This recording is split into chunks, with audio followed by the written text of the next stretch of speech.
সালার হাত ধরেই বিশ্বকাপ ইতিহাসে প্রথম জয়ের দেখা পেল মিশর।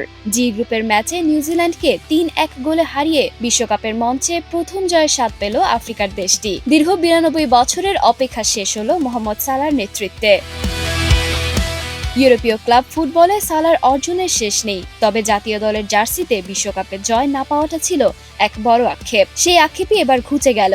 একটি গোল ও একটি অ্যাসিস্ট করে ম্যাচের সেরা নায়ক ছিলেন সালাহ। ৮৩ মিনিট মাঠে থেকে মিশরের আক্রমণের প্রাণভোমরা হয়ে ওঠেন তিনি। সর্বোচ্চ শট নেওয়া, বক্সের সবচেয়ে বেশি বল স্পর্শ ও সুযোগ তৈরির পরিসংখ্যানেও ছিলেন এগিয়ে তিনি। ফার্ম ফ্রেশ পাস্তুরিত তরল দুধ, বেশি ভালো দুধ।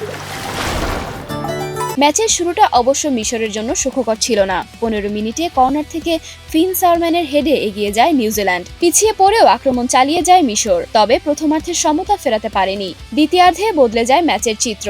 ৫৮ মিনিটে মোহাম্মদ হানির ক্রস থেকে হেডে গোল করে সমতা ফেরান মোস্তফা জিকো। এরপর জিকোর সঙ্গে 1-2 খেলে গোল করে দলকে এগিয়ে নিয়ে যান মোহাম্মদ সালাহ।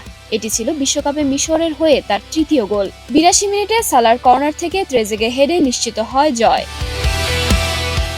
এর আগে ১৯৩৪, ১৯৯০ ও ২০১৮ বিশ্বকাপে খেলেও জয় পায়নি মিশর। এবার সেই অপেক্ষার অবসান হলো। বেলজিয়ামের সঙ্গে ড্রয়ের পর এই জয়ে ২ ম্যাচে ৪ পয়েন্ট নিয়ে গ্রুপের শীর্ষে উঠে এসেছে তারা। বিশ্বকাপের প্রথম জয়ের সঙ্গে নকআউট পর্বের পথও অনেকটাই পরিষ্কার হয়ে গেছে।